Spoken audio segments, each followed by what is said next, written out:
The right conversation can change everything. This is Mirror Talk, Soulful Conversations.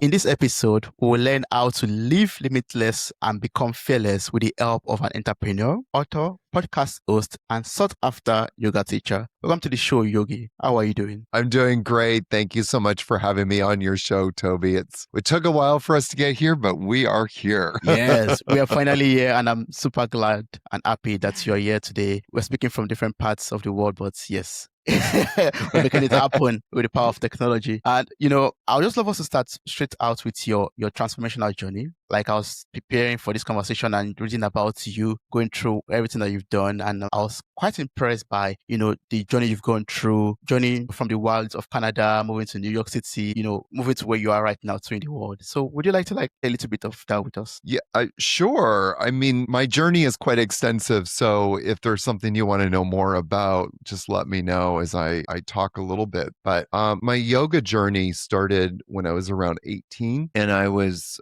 really tight in my body. I had very tight muscles, like a lot of people. And so I just got into yoga really as a way to stretch and to open up my hamstrings and open up my hips. Yeah. And I think it's just, I always like to enunciate, like, for a lot of people, they do the gym to, work out, get bigger muscles, take care of their body, and then they do yoga to stretch. And so I was one of those kinds of people that had that in my mindset. And very quickly, what I started to notice was I started having pain and aches in my body. And it really took me about 25 years to, connect those dots and realize it was the stretching that was causing the problems. For me, as I got deeper and practiced yoga more, it became more of a spiritual practice. And I would say that yoga has been very, yoga is a spiritual practice, not a stretching practice. A spiritual practice has really helped to guide me to aligning more with purpose and intention. So one of those ways that kind of manifested, well, there's a couple of different ways. My yoga practice, the spiritual part anyways, led me to New York, where I started a yoga studio. I moved to New York literally with, nothing in my pocket. So wow. The only thing I had was my wits and skill and energy. And somehow I managed to manifest opening up a yoga studio. And then from there, I just felt really called to move to Costa Rica and start a yoga retreat in Costa Rica. So now I have a yoga retreat called Blue Osa Yoga Retreat and Spa. It's located in the south part of Costa Rica, in one of the most amazing places in the whole world. I always tell people it's like one of the crown jewels of the world. This spot is the Corcovado National Park, and it's got 2% of the Earth's biodiversity there. So it's quite a spectacular place. But because of the stretching, I ended up in the hospital in an emergency room, and they had to do a procedure on my lower back because it was so inflamed and I couldn't walk. I mean, I remember the day that I went there and I was trying to get to the emergency room. It was like, it took me a long time because I could barely walk. And the doctor told me that I would probably need to have either then or shortly after that spinal fusion in my lower back, that my lower back would have to be fused together. And that was kind of like a big wake up call for me because I was 44, 45 at the time. And I realized, like, I've been practicing yoga for a long time. I've been stretching, take care of myself. How the heck did I end up in this mess? I'm too young to be talking about spinal fusions.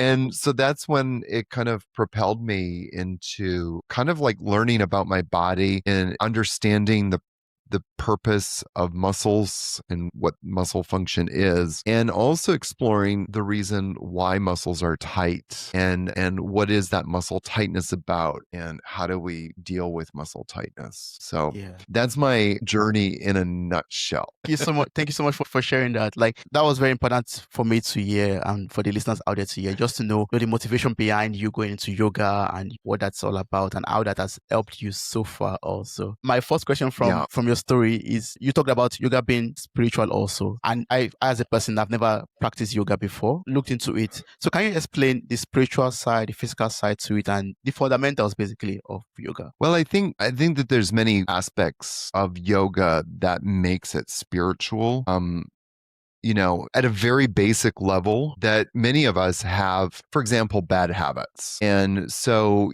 our momentum, our energetic momentum, when I say energetic momentum, I'm not talking about something woo. I'm talking about, just your mental energy, the way that you think, the way that you are, the way that you act in the world is supporting those bad habits, and, a bad habit could be something perhaps like you're just lazy, you don't want to do anything. You just want to like sit around and eat popcorn and watch Netflix all day, which is lovely to do, but it's not, some people fall into that. And then, a lot of people that fall into that could end up really depressed because they're not moving their bodies at all. They're not doing anything with their life. They're just kind of falling into that. And what yoga does, I just use that as an example. We could pull anything out, eating bad, not exercising enough, being an angry person, or being a depressed person or being a sad person all the time. That's kind of like our energetic momentum is pushing us that way. And by doing yoga, just kind of like naturally our momentum shifts into a better and more positive and more productive way. And that's one of the reasons why you always hear people when they do yoga,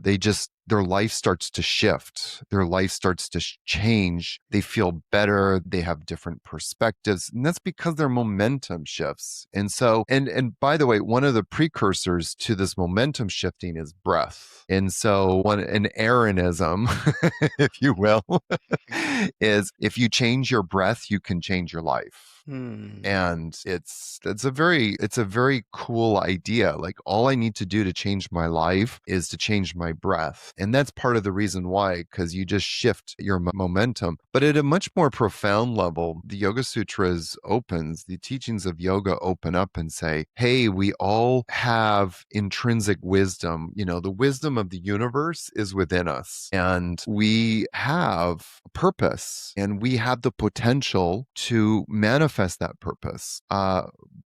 And when we feel at home within ourselves, we can accomplish anything in life. However, we get in our own way, we mess it up for ourselves. And so the rest of the sutras is about how do we get out of our own way? How do we access that intrinsic wisdom? And how do we get out of our own way? And so when I was talking about earlier, like I moved to New York, my practice led me to New York and my practice led me to Costa Rica. It's because I was tuned in to that intrinsic wisdom that was saying, go, you need to be doing this now. It's time to go this direction. Yeah. And so when we're in touch with that place within that is beyond pain, that's beyond suffering, that's beyond reason, that's beyond ego, all of those things, that place that's just completely still. There's a beautiful Psalms in the Bible that says, be still and know that I'm God. And so yoga takes us into that place within us that is still. And when we access that place, we become limitless and powerful, what we can achieve. And so that's the ultimate goal of yoga, is that we can awaken to our life purpose. And in that awakening, we have the Shakti, the power to go and manifest it. Oh, great. Yeah. Oh, that sounds so beautiful. Like you just told me right now to go and sign up for a yoga class and,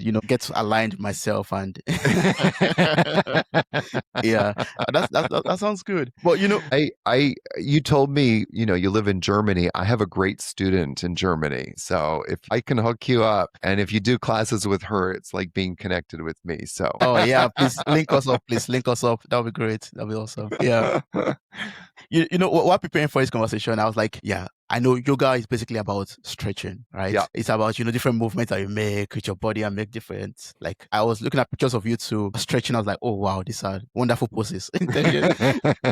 Then I also got to know that, you wrote a book and the title of the book is Stop Stretching. So I was like, oh, Yes. wait, Yogi, I'm confused. Like, yoga is all about stretching, and you're writing a book about stop stretching. Like, please, can you explain to me? Yeah, sure. I mean, that's part of my mission is to flip the script on what people think of as yoga. So as I mentioned earlier, when I got into yoga, it was about stretching. And so I went to the gym to work out and I did yoga to stretch. And that's not what yoga is about at all. In fact, in pretty much all of the yoga scriptures, there's no mention of needing to stretch and no mention of needing to become flexible, you know. And there are some postures, but the purpose of the postures is actually to start to shift our momentum, as I was talking about earlier. So remember, I was saying like how so much of our momentum feeds into our quote unquote bad habits. When we start doing yoga, we start to shift that momentum. When we start practicing postures while breathing, we start to shift our momentum. But we don't need to do postures in a way where we're forcing a flexibility. So part of my mission is to flip the script on yoga and stretching and flexibility for two reasons. One, because that's got nothing to do with yoga. As you mentioned, you thought that yoga was about stretching, and it has absolutely nothing to do with stretching. And I'll just say that if you do see a yoga teacher teaching, you know, emphasizing the need to stretch, they don't know anything about yoga. I would just run or turn around and sprint the opposite direction because you're not learning yoga from that person. You're learning how to reinforce your ego. But the other thing about stretching, which is why I wrote the book and I've been talking a lot about it, is that stretching really weakens your body. A lot of people don't know this, but when you stretch a muscle, you're actually weakening yourself. You'll end up weaker, not stronger. Everything that we do to our body is going to have two kinds of consequences. It's either going to make us weaker or make us stronger. And the question is like, if we're going to do something, then we want to do things that are obviously going to make us stronger, correct? Yeah, of Yes course. or yes? So, like, you know, even we can equate that to so many things, like, you know, getting enough rest or not getting enough rest. You know, you don't get enough rest, you end up weaker. Get sufficient rest, you become stronger, right? You eat good food, eat bad food. So when we stretch, we're actually making our joints weaker. And there's a biomechanical reason. It's not just something I'm saying just for the fun of saying it. There is actually, you are connected, your brain, your central nervous system is connected to muscles. And it kind of knows where those muscles are in space. You know, it's like right now, my brain is connected to my legs, my quads, and my hamstrings. And I can test it. And, you know, it's going to test strong. But if I stretch that muscle and I come back and I retest it, it'll test weak. And what happens is when you start to force a muscle to do something that is beyond its range of motion, that's beyond its capacity, that's called, we have proprioception. Proprioception is when your brain knows where it is in space. But if you stretch it, that proprioception is cut. Like the brain just loses connection, doesn't know where those muscles are anymore. And so you can kind of think about it like a telephone line, like there's a telephone line, which is your nervous system, between your brain and your muscles. And when you stretch, it's like taking a pair of gardening shears and cutting that line. Oh, that sounds terrible. So what we want to do is move the body in a way that actually reinforces that muscular connection, that neuromuscular connection. We want to reinforce that connection between the brain and the muscles. So that's why I'm on the anti-stretching campaign, because a lot of people don't realize they're actually making themselves weaker, not stronger. And well, you can say like, oh, well, you know, we need to have a yoga program or a stretching program that includes strengthening. But that's just kind of like, to me, that's just weird, because why would you make your muscles stronger only to weaken them and cause them more stress afterwards? So it's better to just sit with, let's do an activation program, a program that's going to activate our muscles and keep us strong, rather than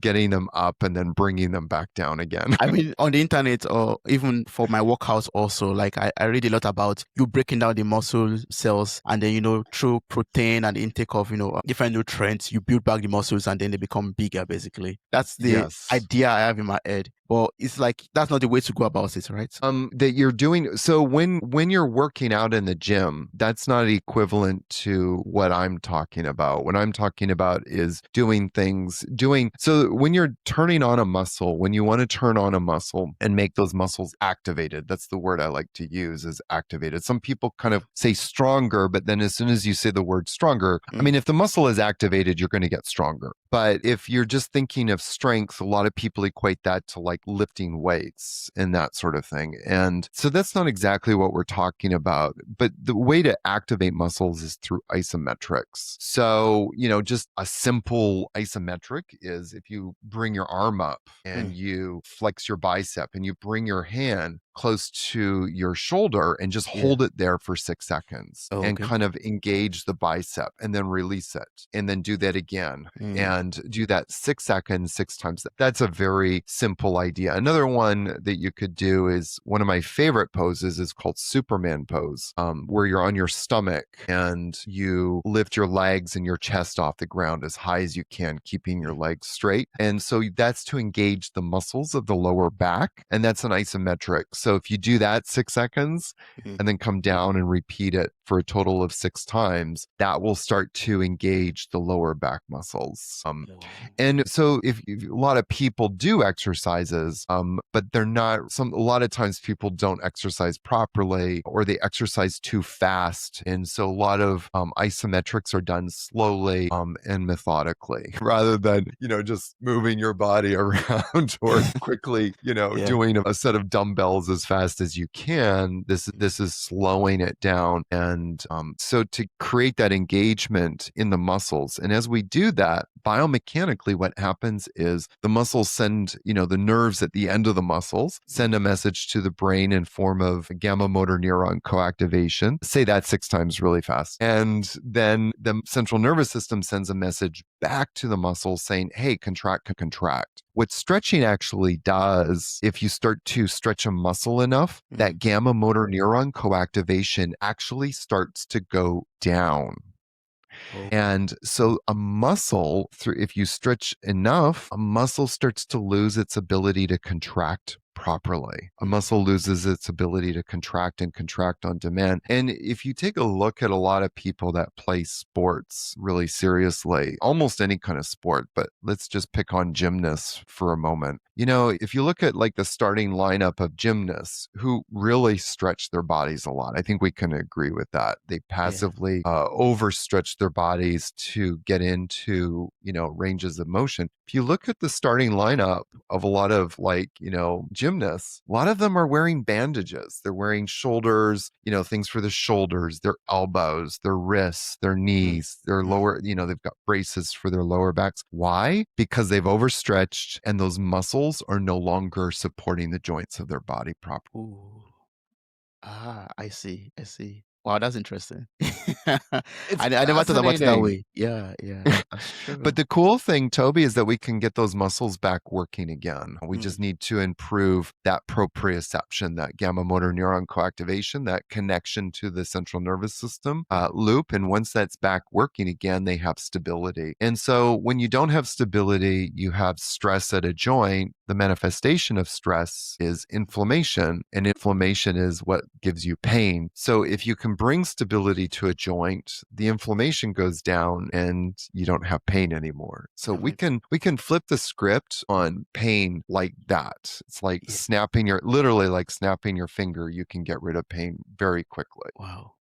And that's why I want us to talk about your technique, Ayama, that's applied yoga, anatomy, and muscle activation. Yeah. How does that help us to get rid or eliminate chronic pain? So the applied yoga anatomy and muscle activation, it's kind of twofold. There's 2 parts to it, but the first part is the applied yoga anatomy part. So I could have just said applied anatomy, but I teach yoga, so that's why the yoga word is in there. Oh, okay. And I teach yoga for a lot of reasons. I could just teach, exercises, but for me, I'm a yogi at heart. So, but the applied anatomy part of it is about you starting to have an experience of anatomy in your body. And so we talk, like you can go on YouTube and watch all kinds of anatomy programs, but until we actually start to feel it in our bodies, it's just something outside of us. And so my goal is for people to understand, like, hey, if you bring your knees into your chest, for example, those are your hip flexors, and these are the hip flexors, and this is where they are. And do you feel them contracting? Do you feel them actually working, right? So that's part of the applied part. And then the muscle activation is what I was just saying to you, is like doing things in a way that is actually going to help our muscles become activated and become turned on. And so as we go through the list of muscles that need to be working, we're also then looking to, okay, well, how do we get those muscles working? How do we get those muscles firing properly? So like I was just talking about the back muscles, the lower back muscles, the biggest back muscle that you have is called the longissimus. And it's a very important stabilizer in the back. And you can actually see it in people when they're engaged. If you ever see like a bodybuilder, a really good bodybuilder, you look at their back muscles. Usually if you see that muscle popping out, that's the longissimus. But it's, by the way, with most bodybuilders, their muscles are not activated properly. Yeah, they have big muscles, but they're not really, their ability to contract and contract on demand is not there. And that's why a lot of bodybuilders, have a lot of pain in their body, because their muscles are not actually working properly to stabilize the joints of their body. That's another conversation.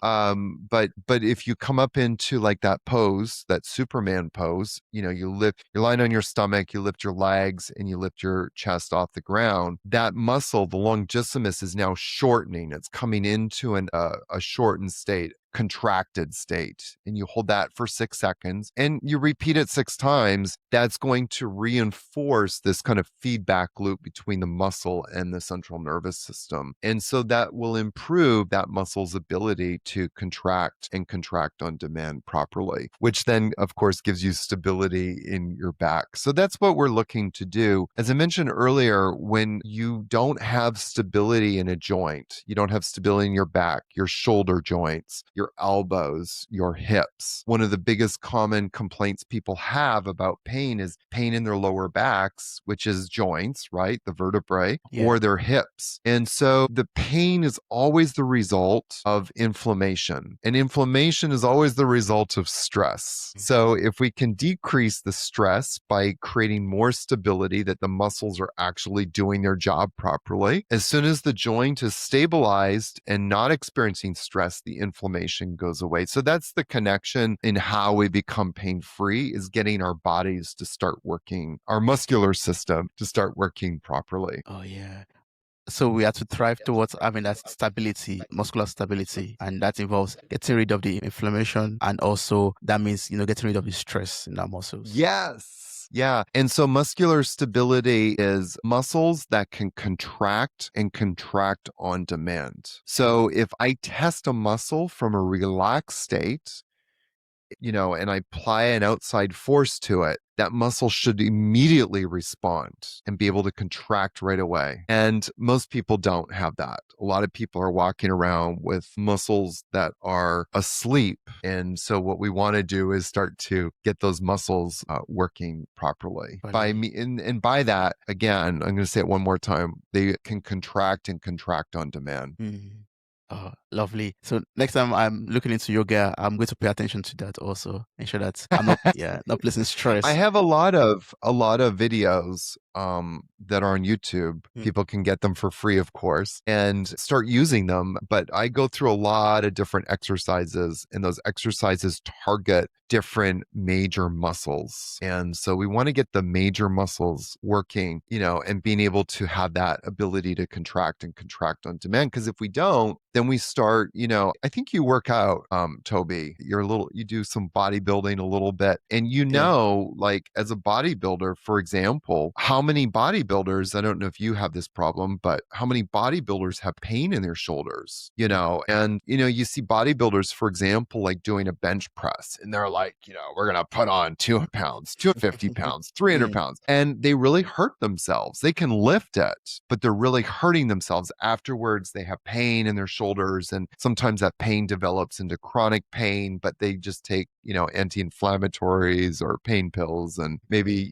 whatever. They ignore it. They work around it. They're really good at compensating. And one of the reasons for that is I can't tell you how many bodybuilders are doing bench presses and their pecs are not working properly. The force output of their pecs is not working. And so if you're lifting this enormous amount of weight, which is an outside force, you're applying an outside force to a muscle, and that muscle's not contracting properly, what ends up happening is that the smaller muscles that are stabilizing the shoulder joint end up doing the work. And those smaller muscles, as you probably know, are some of the rotator cuff muscles. And so what do we see with a lot of sports people, especially bodybuilders? Rotator cuff injuries.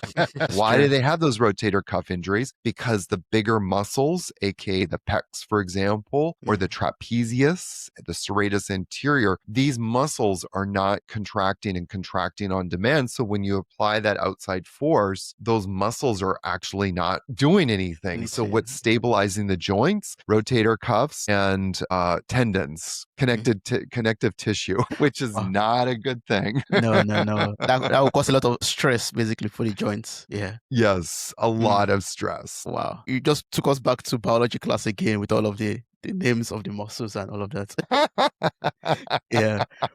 Yes. I'm going to place the link to your website in the show notes of this episode. So I encourage everyone who wants to watch the YouTube videos, they're there. The podcast also is there too. Everything linked to the book also on Amazon can be found on the website. So I encourage everyone who is interested in yoga and also interested in learning how to stretch properly. Move your body properly. Sorry, not stretch. Move the body properly. We don't teach stretching. No, not stretching. Sorry, move your body properly. I would say that anybody who wants to live pain-free, check out what I'm doing. If you've got pain in your body, and if you want to prevent future pains, because I know probably some of your listeners are in their early 20s or even late 20s, and people in their 20s don't really suffer a lot from pain. It's, but if you want your future self to be pain-free, you got to check this out. Yes, please check that out.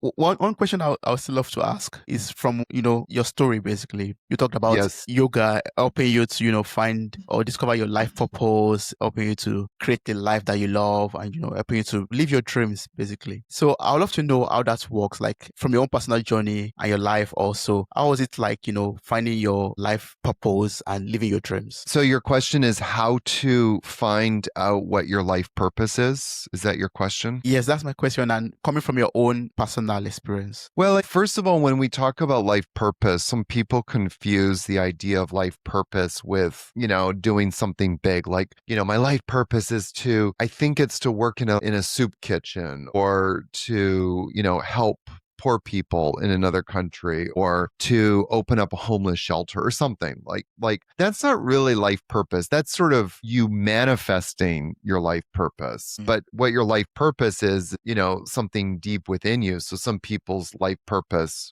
that's just something that you have to figure out on your own through doing the work and through experimentation and trying different things. My life purpose is kind of wrapped up in a few different things, but one of them is teaching, and it's actually something I discovered when I was very young and that has manifested in different ways in my life since I was young. And like right now I'm in sort of a teaching role. I teach yoga and I'm educating and helping people to learn about this stuff. So in this way, I'm manifesting my purpose. And how, moving to New York and teaching yoga, like there was such strong pull for me to go because at the time I wasn't teaching. That's one of the reasons why I ended up moving to New York. I was actually working in the Caribbean, living what I thought was my dream life.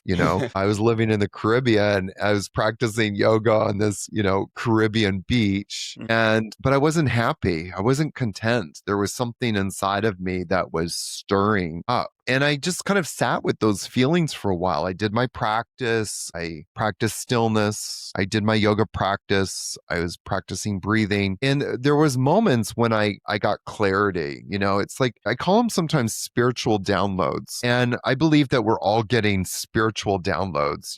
There's in different scriptures, it's talked about differently, both in Christianity and in the yoga tradition. It says that we're receiving, kind of like drops from the divine, drops of spiritual wisdom. So I call them spiritual downloads. And I believe that we're all getting those spiritual downloads. Like an example of that is when I'm sure all of your listeners can relate to those aha moments. It's like when you have a question about life, about a problem or something. And then in a moment when you least expect it, you go, oh my God, I got the answer. Do you know what I'm talking about, Toby? Yeah, yes. And you go, aha. Yeah, those are the moments. aha moments. Yeah. And in those aha moments, it's like the top of your head just opens up and a ray of sunshine hits your brain and you're like, clarity. And then sometimes you go, oh my God, I have to write this down before I forget it. Exactly. Yeah, that's very true. Yes. And the thing is, like, so many of us are actually getting these spiritual downloads, but most of us are not listening or paying attention.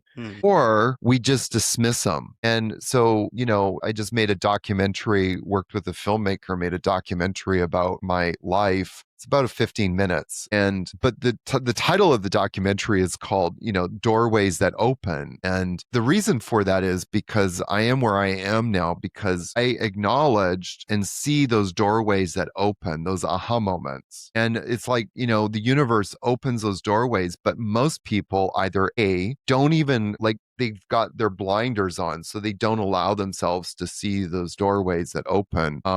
And they would rather stay in their victim mentality, like, oh, nothing ever happens to me, and then somebody, opens a door and they're like, oh no, I could never walk through that. Or that door is not really real. Or they just choose not to walk through it. And so, we have to see those doors that are opening. And that's part of this kind of idea of purpose is being able to see those doors, but we can't really see those doors if the momentum of our life is, taking us in the opposite direction. That's why I said earlier, like yoga starts to shift our momentum, intrinsically shift our momentum, where we don't really have to think about it. It's just happening. And when our momentum starts to shift, we see those doors and we're like, oh my goodness, I can walk through that. I'm going to walk through that. And those doors that are opening are the doors of purpose. Walking through it is the manifestation. Oh yeah, that's so beautiful. Yes, I mean yoga and that practice of it aligns us or shifts us to the place where we can find those doors of purpose and walk through them. I love that. Yeah, just as like for your listeners listening, like how this shows up in your life is how many times an opportunity came your way.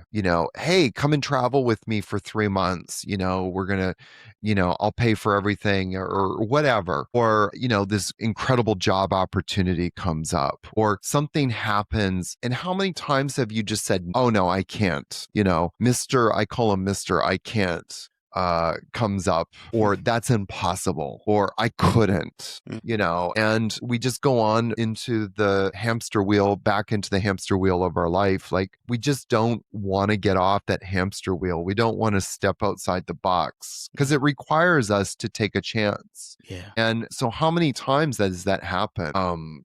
And we just do that. And so, or we get an inspiration to maybe take an art class or, to do something different or to learn something different. We just immediately say, I can't, or I won't, or, or sometimes I don't want to even. That can be a really good excuse. And so in those ways, we start to shut that kind of flow off of life and sort of begins to dampen that intrinsic wisdom within us, because spirit always recognizes opportunity. But if we keep saying, no, I can't, I won't, I don't want to, if we keep seeing those things over and over, that intrinsic wisdom becomes dampened. It becomes more and more and more quiet. So yoga, the practice of yoga, which is the removal of obstacles obstacles of our life starts to awaken that intrinsic wisdom to recognize opportunities and doors that are opening so that we can begin to have the power to walk through them. Yes, walk through those doors of opportunities. I love Yes. that. So what's the best way of connecting and working with you for anyone out there who wants to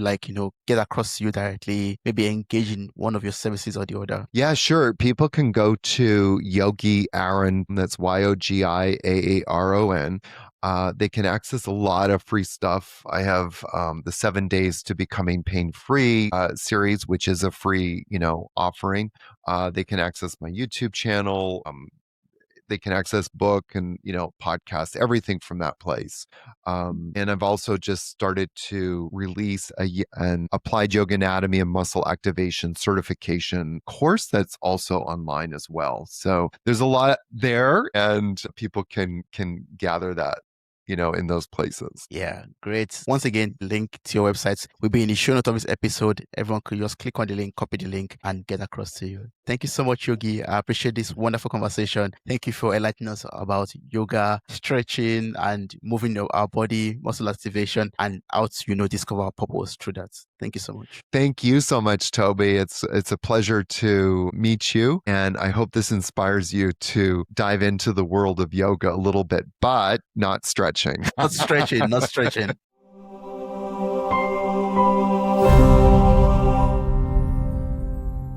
If this conversation resonated with you, consider following or subscribing to Mirror Talk on your favorite podcast platform. You can also support the show by sharing this episode with someone who might need it and by leaving a 5-star rating.